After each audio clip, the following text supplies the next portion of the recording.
আজকে আমি ইফতারের উপলক্ষে বানাবো আলুর চপ। এই তো আলুর চপগুলো সিদ্ধ করে তার সাথে পাঁচফোড়ন জাস্ট মিক্স করে আমি ছোট ছোট করে গোল করে নিয়েছি।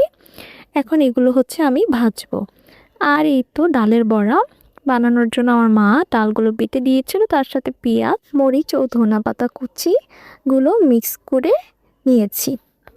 এখন আমি আলুগুলো ভেষনের সাথে মিক্স করে তারপরে এই যে এখন চুলায় দিচ্ছি একটা একটা করে।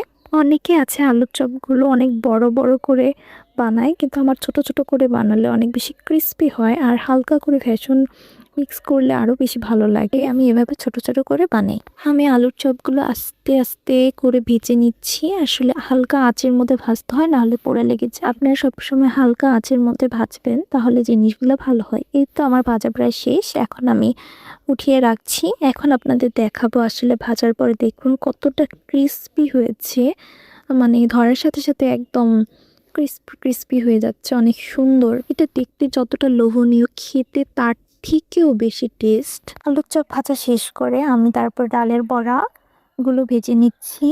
হালকা আঁচে আস্তে আস্তে করে আমি ভেজে নিচ্ছি। সর্বশেষ ছোলা বুট আর হচ্ছে ডাবলি বুটগুলো ছিল, সেগুলো হচ্ছে আর কি বাগার দেওয়া হয়ে গেছে।